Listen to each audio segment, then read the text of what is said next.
नमस्कार विद्यार्थी मित्रांनो, परत एकदा तुमचं या ऑनलाईन प्लॅटफॉर्मवर सर्वांचं खूप खूप स्वागत आहे। आज आपण बघणार आहोत प्रॅक्टिस सेट 3.4 च्या अनुषंगाने काही कन्सेप्ट्स आहेत, त्या कन्सेप्ट्स आपण इन डिटेल बघण्याचा प्रयत्न करणार आहोत।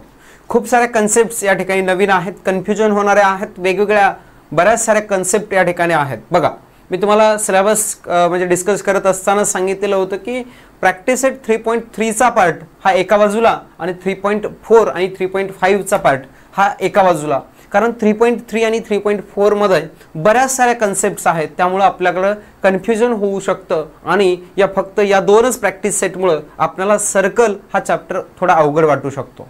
परंतु आपण अतिशय डिटेल मध्ये या सगळ्या कन्सेप्ट्स आपण बघणार आहोत, त्यामुळे तुम्हाला हा जो चॅप्टर आहे अवघड वाटणारा चॅप्टर अतिशय सोपा असा वाटणार आहे। ठीक आहे, आपण चला चर्चा करूयात। मग याच्यामध्ये कन्सेप्ट्स कोणत्या आहेत त्याच्यामध्ये पहिला पार्ट आहे, या ठिकाणी तुम्हाला समोर आहे दिसतोय, तो आहे इन्स्क्राइब्ड अँगल। ठीक आहे, इन्स्क्राइब्ड अँगल कशाला म्हणायचं आहे ते तुम्हाला इथे समोर आकृतीच्या माध्यमातून आपण समजून घेऊयात। इन्स्क्राइब्ड अँगल म्हणजेच या ठिकाणी तुम्हाला एक अँगल दिसतो आणि एक सर्कल दिसतोय। आता हे सगळे सर्कलच्या संबंधित असल्यामुळे तुम्हाला प्रत्येक वेळेस सर्कल येणारच आहे। And angle is called inscribed angle in an arc circle if it's vertex point is on a circle and arms intersects circle in distinct points. बरोबर आहे, म्हणजेच याचा अर्थ काय होतो बघा, लक्षात घ्या। एखादा असा कोन, याला म्हणतो आपण मराठीमध्ये अंतर्लिखित कोन। अंतर्लिखित कोन, इन्स्क्राइब्ड अँगल म्हणजेच अंतर्लिखित कोन म्हणतो आपण त्याला। अंतर्लिखित कोन म्हणजेच ज्या कोनाचा वर्टेक्स पॉइंट कुठे असला पाहिजे, ऑन द सर्कल। पहिली कंडिशन, फर्स्ट कंडिशन लक्षात ठेवा, वर्टेक्स पॉइंट कुठे असला पाहिजे, vertex point on the circle. On the circle, circle वर असला पाहिजे, कुठं का असणार पण त्या सर्कल वर असला पाहिजे। म्हणजे या ठिकाणी वर्टेक्स पॉइंट समजतो सगळ्यांना। अँगलचा जो काही मेन पार्ट आहे, म्हणजे मेन पॉइंट जो आहे हा बी आहे। म्हणजे तुम्हाला वाचायचं असेल तर अँगल ए बी सी असं वाचावं लागेल का, आपण असं वाचतो बी ए सी। बी ए सी हे चुकीचं आहे, ए बी सीच वाचावं लागेल। म्हणजे हा मेन मधला जो पॉइंट असतो त्याला वर्टेक्स पॉइंट म्हणत असतो या अँगलचा, आणि हा वर्टेक्स पॉइंट हा सेंटर म्हणजे कुठं असला पाहिजे, सर्कलवर असला पाहिजे, ऑन द सर्कल। पहिली कंडिशन बरोबर आहे। सेकंड कंडिशन आहे त्याचे जे टू आर्म्स असणार आहेत, दोन बाजू ज्या असणार आहेत, टू आर्म्स, या काय केलं पाहिजेत, या सर्कलवर कुठल्याही दोन डिस्टिंक्ट पॉइंट्स मध्ये इंटरसेक्ट केला पाहिजे। बरोबर, इंटरसेक्ट्स इन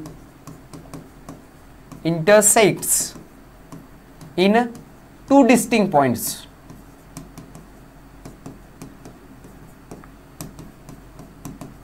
दोन वेगवेगळ्या पॉइंट मध्ये इंटरसेक्ट केला पाहिजे। बरोबर, हा पॉइंट सोडून बी हा एक पॉइंट सोडला तर ही जी आर्म आहे बी सी, ही बघा या ठिकाणी सी पॉइंट मध्ये ह्या सर्कलला इंटरसेक्ट करते। सेकंड दुसरा पार्ट या ठिकाणी दिसतोय, या ठिकाणी ही बी सी एक आर्म आहे, एक बी सॉरी ए बी एक बाजू आहे, ही ए या पॉइंट मध्ये इथे या ठिकाणी इंटरसेक्ट करते। म्हणजेच दोन कंडिशन जर कंप्लीट होत असतील तर त्याला म्हणतोय आपण इन्स्क्राइब्ड अँगल म्हणतो आपण त्याला, अंतर्लिखित कोन म्हणतोय। पहिली कंडिशन त्याचा वर्टेक्स पॉइंट सर्कलवर असला पाहिजे। दुसरी कंडिशन त्याच्या ज्या दोन साइड्स असणार आहेत, दोन आर्म्स ज्या असणार आहेत, दोन भुजा ज्या असणार आहेत, त्या दोन्ही आर्म्स या सर्कलवरच दोन डिस्टिंक्ट पॉइंट्स मध्ये, दोन वेगवेगळ्या पॉइंट्स मध्ये काय केला पाहिजे, इंटरसेक्ट केला पाहिजे। आणि इथे सी आणि ए या पॉइंट मध्ये इंटरसेक्ट केल्यामुळे अँगल ए बी सी जो आहे, अँगल ए इथे सांगितले बघा, angle A B C is an inscribed angle of arc A C B. बरोबर सर, एबीसी एबीसी जो आर्क आहे, हा आर्क बघा एबीसी, पण या आर्क एबीसी मध्ये असलेला तो अँगल आहे, म्हणून इथे सांगितलेला आहे angle ABC is an inscribed angle in arc ABC. Arc ABC मधलाच आहे तो, येते लक्षात। या पद्धतीचा पार्ट तुम्हाला लक्षात येत असेल तर हा इन्स्क्राइब्ड अँगल इथे तुम्हाला समजेल। ठीक आहे, नेक्स्ट आपल्याला पुढचा पार्ट बघायचा आहे, तो म्हणजे इंटरसेप्टेड आर्क। दोन वेगवेगळे पार्ट्स आहेत, इन्स्क्राइब्ड अँगल आणि इंटरसेप्टेड आर्क। याला अंतरखंडित कोन म्हणतो, अंतर्लिखित कोन आणि अंतरखंडित कोन, कंस, अंतरखंडित कंस।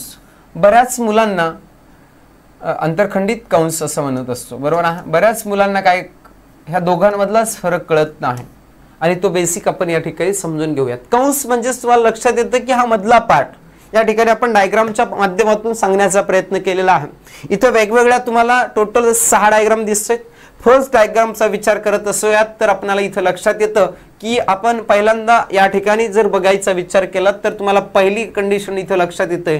पहिल्या डायग्राम मध्ये याचा वर्टेक्स पॉइंट कुठे दिसतोय बरं, अँगल्स। आता या ठिकाणी लक्षात ठेवा अँगलचा काहीही संबंध नाही, इथं आपण बघतोय इंटरसेप्टेड आर्क आहे, म्हणजे आपल्याला आर्क बघायचे। आर्क म्हणजेच काय असणार आहे, या सर्कलचा पार्ट असतो बघा, इथे इंडिकेट करून दाखवलेला, कलर करून त्याला शेडेड करून तुम्हाला दाखवण्याचा प्रयत्न केलेला आहे एव्हरी डायग्राम मध्ये, बरोबर आहे। आणि त्यामध्ये पहिल्या डायग्राम मध्ये देखील जर तुम्हाला याचा वर्टेक्स पॉइंट, अँगलचा वर्टेक्स पॉइंट कुठं का असेना, पण जरी आर्कचा विचार करत असाल तरी देखील हा पार्ट येतोय तुम्हाला अँगलच्या मधलाच पार्ट येतोय, बरोबर आहे। इथं दिसतोय बघा तुम्हाला अँगल, या प्रकारचा अँगल आहे या ठिकाणी तुम्हाला, आणि या अँगल मध्ये तुम्हाला जो पार्ट दिसतोय मध्ये असलेला जो पार्ट आहे, अँगलच्या बिटवीन असलेला जो आर्क तुम्हाला दिसतोय त्या आर्कला आपण म्हणत असतो कोणता आर्क, इंटरसेप्टेड आर्क म्हणत असतो। बघा, the arc of a circle that lies in the interior of angle such that point of intersection of the angle and arc are the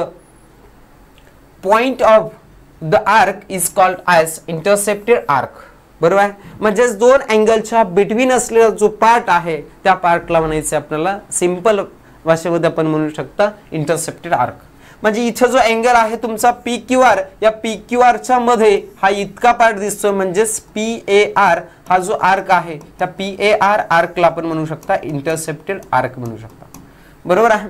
next दुसऱ्या डायग्राम मध्ये अँगलची पोझिशन आपण चेंज केलेली आहे फक्त, बाकी सगळं सेम आहे। या ठिकाणी फक्त अँगल जो होता तुमचा इनर साइडला होता, बरोबर आहे, म्हणजे वर्टेक्स पॉइंट इनर साइडला होता सर्कलच्या।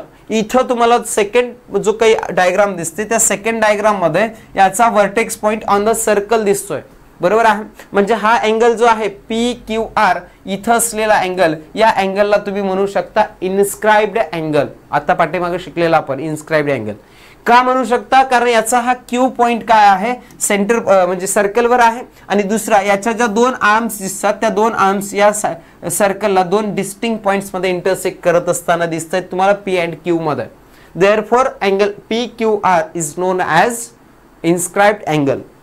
बट आपल्याला इंटरसेप्टेड आर्क बघायचे या ठिकाणी, म्हणजेच याच्यामध्ये असलेला आर्क जो आहे PAR हा इंटरसेप्टेड आर्क आहे असं आपण म्हणू शकतो।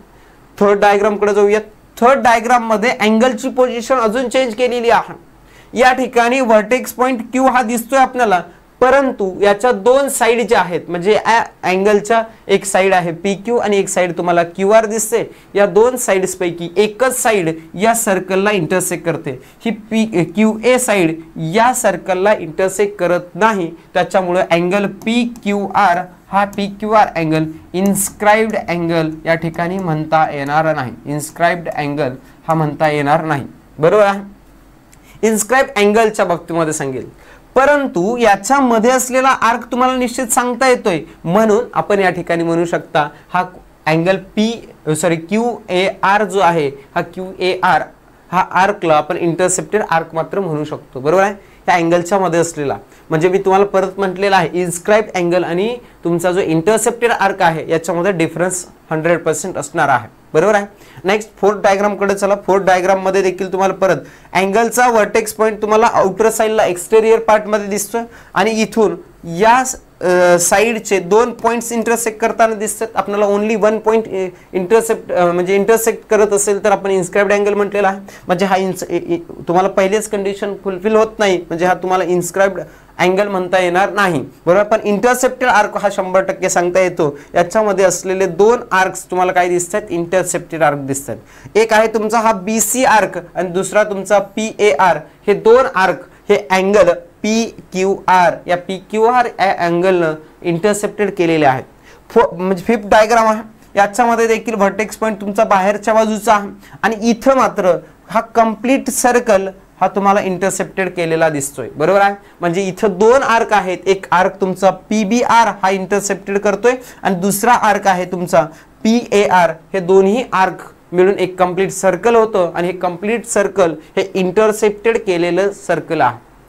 नेक्स्ट सिक्स डायग्राम आहे। सिक्स डायग्राम मध्ये मात्र तुम्हाला जरी हा इथला पार्ट मधला दिसत असेल तरी हा पार्ट्स मध्ये तुम्हाला हा जो अँगलची एक साइड आहे, या अँगल QR या साइडची एकही साइड किंवा एकही पॉइंट या सर्कलला इंटरसेक्ट करत नसल्यामुळं, बरोबर आहे, त्या इथं तुम्हाला इन्स्क्राइब्ड अँगल मात्र सांगता येत नाही. इन्स्क्राइब्ड अँगल सांगण्यासाठी अँगलचा एक पॉइंट म्हणजे वर्टेक्स पॉइंट कुठं का असेना त्याच्या साइड जे आहेत दोन साइड्स, त्या दोन साइड्स पैकी मिनिमम एक पॉइंट हा काय केला पाहिजे या सर्कलला इंटरसेक्ट केला पाहिजे, तरच आपण त्याला म्हणू शकता इंटरसेप्टेड आर्क. बघा बाकीच्या ज्या 5 डायग्राम आहे या 5 डायग्राम मध्ये तुम्हाला मिनिमम एक तर पॉइंट म्हणजे या साइडचा इंटरसेक्ट केलेला दिसतोय, परंतु या ठिकाणी जी डायग्राम 6 दिसते तुम्हाला 6 डायग्राम मध्ये QR या साइडचा एकही पॉइंट हा इंटरसेक्ट करत असलेला तुम्हाला दिसत नाही. तुम्ही म्हणाल मग आता या ठिकाणी एक इथं तुम्हाला डायग्राम इथं दिसते, बरोबर आहे, QR या साइडचा कुठं पॉइंट आहे, तर निश्चितच हा Q पॉइंट ह्या QR साइडचा पण आहे, त्याच्यामुळं ह्या QR साइडचा मिनिमम एक पॉइंट हा सर्कलला इंटरसेक्ट करतोय, म्हणून तुम्ही इथं जो आर्क घेतलाय त्या आर्कला आपण इंटरसेप्टेड आर्क म्हणतोय. परंतु या ठिकाणी तशीही पॉसिबिलिटी नाही, म्हणून हा इंटरसेप्टेड आर्क नाही. म्हणजेच इंटरसेप्टेड आर्क असण्याच्या ज्या काही वेगवेगळ्या पोझिशन्स आहेत त्या आपण या ठिकाणी बघण्याचा प्रयत्न केलेला आहे. नेक्स्ट पुढे बघणार आहोत आपला इन्स्क्राइब्ड अँगल थिअरम. हा इन डिटेल मोठा थिअरम आहे. मे बी एक्झाममध्ये विचारला तर तुम्हाला 4 मार्क्सला विचारला जाण्याची शक्यता नाकारता येत नाही. इन्स्क्राइब्ड अँगल म्हणजे काय आपण शिकलेला आहे. इन्स्क्राइब्ड अँगलच्या 2 कंडिशन, एक वर्टेक्स पॉइंट तुमचा सर्कलवर असला पाहिजे आहे या ठिकाणी. नेक्स्ट पुढे आहे त्याच्या ज्या 2 साइड्स आहेत तर त्या 2 साइड्स 2 डिस्टिंक्ट पॉइंट्स मध्ये इंटरसेक्ट केला पाहिजे, तर ते इथं तुम्हाला B या पॉइंट मध्ये आणि या C या पॉइंट मध्ये इंटरसेक्ट करत असताना दिसतंय. म्हणजेच हा इन्स्क्राइब्ड अँगल तुम्हाला इथं तुमच्या समोर आहे BAC. मग थिअरम काय सांगतोय तुम्हाला inscribed angle theorem, important theorem आहे. थिअरम मध्ये the measure of an inscribed angle is half of the measure of the arc intercepted by it. त्यानं इंटरसेप्ट केलेला जो आर्क आहे, आता इथं अँगल आहे तुमचा BAC इन्स्क्राइब्ड अँगल, पण या इन्स्क्राइब्ड अँगलच्या मध्ये असलेला इथं तुम्हाला आर्क एक दिसतोय, या आर्कला आपण म्हणतो इंटरसेप्टेड आर्क, बरोबर आहे. आणि या थिअरम नुसार सांगितलेलं आहे की या अँगलचं मेजर म्हणजे measure of angle inscribed angle is equal to half of it intercepted arc. त्यानं इंटरसेप्टेड केलेला जो काही आर्क आहे त्याच्या अर्ध असतं हे सांगितलेलं आहे. म्हणजे इथं angle BAC is equal to half of measure of arc, तुमचा आर्क आहे इंटरसेप्टेड केलेला आर्क कोणता BDC आहे. म्हणजे याचं जर मेजर 120 डिग्री असेल तर याचं अर्ध असणार आहे, म्हणजे हे किती असणार आहे 60 डिग्री. हा आपल्याला प्रूफ करायचा आहे. एखाद्या नेक्स्ट लेक्चर मध्ये आपण काय करूयात हा प्रूफ करूयात. बेसिक इन्फॉर्मेशन किंवा हा जो थिअरम आहे हा फक्त काय सांगतो हे आपल्याला या ठिकाणी बघायचं आहे, कारण हा थिअरम मोठा आहे, याला सेपरेट एक लेक्चर आपल्याला लागणार आहे. त्यामुळे याला सेपरेट आपण बघणार आहोत, प्रूफ करणार आहोत, सगळं आपण इन डिटेल बघणार आहोत. फक्त सध्या पुरतो हा थिअरम काय आहे हे तुम्हाला इंट्रोड्यूस करण्यासाठी आपण इथं बघितलेला आहे. नेक्स्ट पुढे आहे पुढचा part corollaries of inscribed angle theorem. याचंच उपप्रमेय म्हणू शकता. कोरोलरी काय आहे तर कोरोलरी अशा प्रकारे आहे की angles inscribed in the same arc are congruent. एकाच आर्क मध्ये इन्स्क्राइब केलेले जे काही इन्स्क्राइब्ड अँगल आहेत एकाच आर्क मध्ये सेम आर्क मध्ये असलेले इन्स्क्राइब्ड अँगल हे कसे असणार आहेत कॉन्ग्रुएंट. बघा इथं जो आर्क आहे हा एवढा आर्क आहे इन्स्क्राइब, याच्यामध्ये 2 अँगल्स दिसतात, इथं एक अँगल आहे इथे एक अँगल आहे. तुम्हाला वरच्या थिअरम नुसार या अँगलचं मेजर किती असणार आहे angle S is equal to याने इंटरसेप्टेड केलेला आर्क कोणता येतोय तुमचा PTR, बरोबर आहे. या PTR च्या हाफ असणार आहे. म्हणजे मी सपोज म्हटलं PTR चं मेजर किती आहे 100 डिग्री, मग तुम्ही सांगू शकता याचं किती असणार आहे त्याच्या हाफ म्हणजे 50 डिग्री असणार आहे. आता विचार करूयात अँगल PQR चा. PQR चं किती असणार आहे, यानंही इंटरसेप्ट केलेला आर्क तुमचा हाच आहे, म्हणजे हा 100 डिग्रीचा आहे आणि वरच्या थिअरम नुसार याचं मेजर याच्या हाफ असणार आहे, म्हणजे हा पण 50 डिग्रीचा आहे. मग ह्या दोघांचा संबंध काय आहे तर हे दोन्ही काय येणार आहेत तुमचे कॉन्ग्रुएंट येणार आहेत. आणि हे दोघंच कॉन्ग्रुएंट आहेत असं का नाही, याच्याशी संबंधित असलेले म्हणजे एकाच आर्क मध्ये इंटरसेप्ट असलेले जे काही इन्स्क्राइब्ड अँगल आहेत ते ऑल अँगल्स आर कॉन्ग्रुएंट असणार आहेत. हे तुम्हाला हे कोरोलरी सांगते, बरोबर आहे, लक्षात येतं. नेक्स्ट या कोरोलरीच्या नंतर आपल्याला नेक्स्ट पुढचा पार्ट बघायचा आहे, तो म्हणजे angle inscribed in semi circle is a right angle. हा तर तुम्हाला लक्षात येतोच. बघा प्रूफ पण करता येतो असा क्वेश्चन तुम्हाला 3 मार्काला विचारला जाऊ शकतो, त्यावेळेस तुम्हाला प्रूफ करणं सोपं आहे. अगदी इथं सांगितल्याप्रमाणे या अँगल कसा असणार आहे, हा सेमी सर्कल मध्ये इन्स्क्राईब केलेला अँगल आहे, बरोबर. इन्स्क्राईब अँगल हा जो आहे तो हा तुमचा डायमीटर आहे. मग डायमीटर असेल तर याने इंटरसेप्ट केलेला आर्क कोणता आहे, तो तुमचा AXC येतोय. मग ह्या AXC चा मेजर किती असणार आहे, हा सेमी सर्क्युलर आर्क आहे आणि सेमी सर्क्युलर आर्कचं मेजर असतं 180 डिग्री. हे आपण ते 4 प्रॉपर्टीज शिकत असताना, मेजर ऑफ प्रॉपर्टीज शिकत असताना आपण बघितलेलं आहे 3.3 च्या अगोदर. मग याचं 180 डिग्री असेल तर याच्या हाफ असतं, हा इन्स्क्राइब्ड अँगल आहे. आणि इन्स्क्राइब्ड अँगलचं मेजर आपल्याला शिकले आता इन्स्क्राइब्ड अँगल थिअरम मध्ये. आपण इन्स्क्राइब्ड अँगल थिअरम नुसार त्याने इंटरसेप्ट केलेल्या आर्कच्या काय असणार, हाफ असणार आहे. मग हा 180 डिग्री असेल तर हा 90 डिग्रीचा असणार आहे. देअरफॉर इथं सांगितल्याप्रमाणे angle inscribed in a semi circle then it is right angle, बरोबर आहे. तर तो काय असणार आहे, काटकोन त्रिकोण असणार आहे, राईट अँगल असणार आहे. ठीक आहे. नेक्स्ट आहे पुढे बघायचं आपल्याला सायक्लिक क्वाड्रिलॅटरल. बघा वेगवेगळ्या खूप साऱ्या टर्म्स आहेत म्हणून आपण ह्या सगळ्या टर्म्स या लेक्चर मध्ये फक्त कव्हर करण्याचा प्रयत्न करणार आहोत. सायक्लिक क्वाड्रिलॅटरल म्हणजे काय, ज्या क्वाड्रिलॅटरलच्या तुम्हाला काय सांगता येतात, ऑल अँगल्स, बरोबर आहे. क्वाड्रिलॅटरलचे ऑल व्हर्टेक्स पॉइंट म्हणा किंवा all angles is on the circle, on the same circle, एकाच वर्तुळावर जर असतील किंवा ऑल पॉइंट्स ऑफ काय असतात quadrilateral is on the same circle, then the quadrilateral is called as cyclic quadrilateral, बरोबर आहे.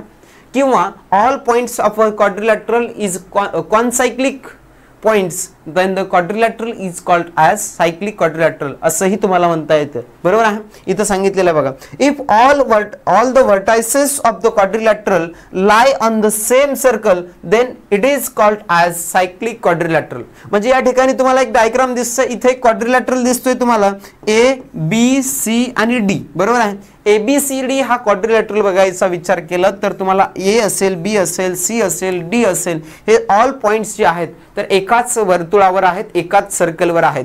त्यामुळं इथं जो तयार होणारा क्वाड्रिलॅटरल तुमचा ABCD आहे, हा ABCD याला म्हणू शकता तुम्ही सायक्लिक क्वाड्रिलॅटरल म्हणू शकता. याला चक्रीय चौकोन म्हणतो आपण मराठीमध्ये. आणि चक्रीय चौकोनाशी संबंधित एक थेरम इम्पॉर्टंट आहे, तो थेरम तुमचा असं असणार आहे की थिअरम ऑफ सायक्लिक क्वाड्रिलॅटरल. हा देखील तुम्हाला 3 मार्क्ससाठी एक्झाम मध्ये विचारला जाण्याची खूप दाट शक्यता आहे.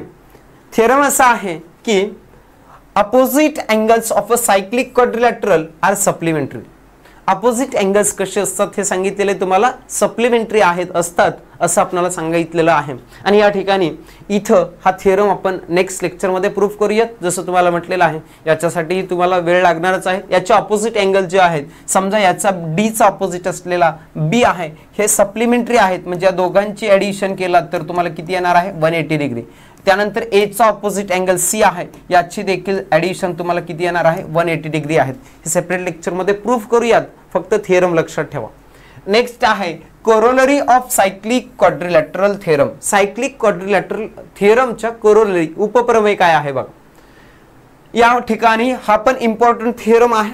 यामध्ये तुम्हाला सांगितलेलं आहे an exterior angle of a cyclic quadrilateral. Exterior angle म्हणजे इथं तुम्हाला डायग्राम मध्ये दिसतो बघा, हा बाह्य कोण आहे, एक्सटेरियर म्हणजे बाहेरच्या बाजूने असलेला जो अँगल आहे त्या ठिकाणी त्याच्याशी संबंधित असलेलं मेजर्स, आपल्याला मेजरशी संबंधित ही कोरोलरी आहे.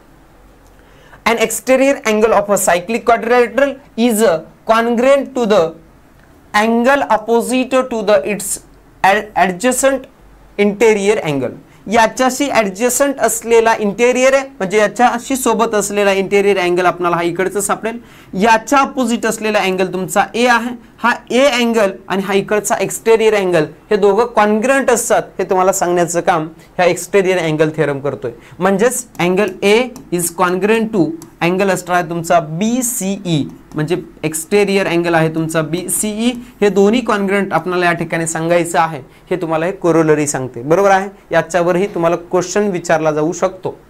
नेक्स्ट आहे कन्व्हर्स ऑफ सायक्लिक क्वाड्रिलॅटरल.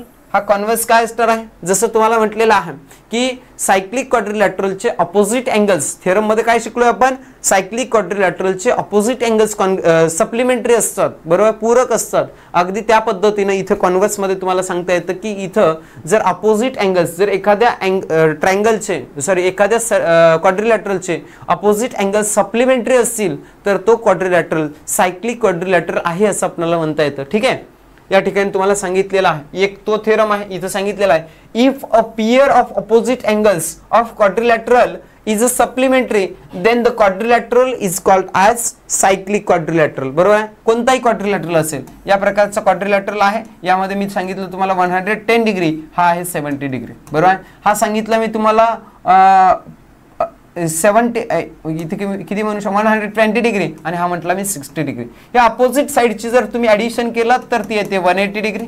या अपोजिट साइडची जर तुम्ही ॲडिशन केलात ही येते 180 डिग्री. आणि जर अपोजिट साइडची अपोजिट अँगलची ॲडिशन जर 180 डिग्री येत असेल, सप्लिमेंटरी असतील, तर तो क्वाड्रिलॅटरल हा काय असणार आहे, सायक्लिक क्वाड्रिलॅटरल असणार आहे. त्याचे व्हर्टायसेस किंवा त्याचे जे व्हर्टेक्स पॉइंट आहेत तर ते सेम सर्कलवर असू शकतात.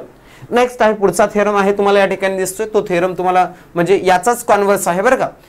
या ठिकाणी सांगितलेलं आहे if 2 points on a given line subtend equal angles at 2 distinct points which lies on same side of a line.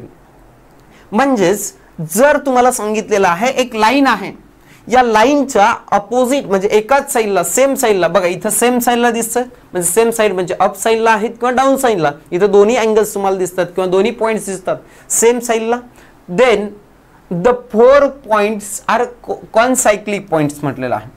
म्हणजेच जर तुम्हाला दिलेलं एकाच लाईनच्या एका साईडला असलेले 2 अँगल्स जे असणार आहेत किंवा 2 पॉइंट्स जे असणार आहेत, त्या 2 पॉइंट पाशी तयार होणारे जे अँगल्स असतील, इथं बी अँगल असेल किंवा इथं असलेला सी अँगल असेल, हे दोन्ही जर कसे असतील, इक्वल असतील, अँगल बी इज कॉन्ग्रुएंट असणार आहे कुणाशी, सी शी, आणि एकाच लाईनवर तुम्हाला ए आणि डी हे 2 पॉइंट्स दिसत असतील, तर हे 4 पॉइंट्स म्हणू शकता आपण. कोणते पॉइंट्स आहेत, कॉनसायक्लिक पॉइंट्स आहेत, एकाच वर्तुळावर आहेत, याचाच अर्थ हा चौकोन जो असणार आहे, हा क्वाड्रिलॅटरल जो असणार आहे, सायक्लिक क्वाड्रिलॅटरल तुमचा असू शकणार आहे किंवा सायक्लिक क्वाड्रिलॅटरल होणार आहे. तेच इथं तुम्हाला सांगण्याचा प्रयत्न केलेला आहे. ठीक आहे, अशा प्रकारची बेसिक इन्फॉर्मेशन प्रॅक्टिस सेट 3.4 च्या अनुषंगाने आपण बघितलेली आहे. प्रॅक्टिस सेट 3.4 च्या सोडवण्यासाठी आपण जो बघितलेला पार्ट आहे हा इम्पॉर्टंट आहे. यासोबतच आपल्याला जे काही थिअरम आहे, सायक्लिक क्वाड्रिलॅटरल थिअरम असेल किंवा त्याचा एक कोरोलरी आहे जी की आपण बघितलेली आहे एक्सटेरियर अँगलशी संबंधित, हे इम्पॉर्टंट थिअरम आपण नेक्स्ट लेक्चरमध्ये बघूयात. सोबतच प्रॅक्टिस सेट 3.4 च्या अनुषंगाने जे इम्पॉर्टंट क्वेश्चन्स आहेत हे देखील आपण नेक्स्ट लेक्चरमध्ये बघण्याचा प्रयत्न करूयात. या ठिकाणी सध्यापुरतं आपण थांबूयात. धन्यवाद.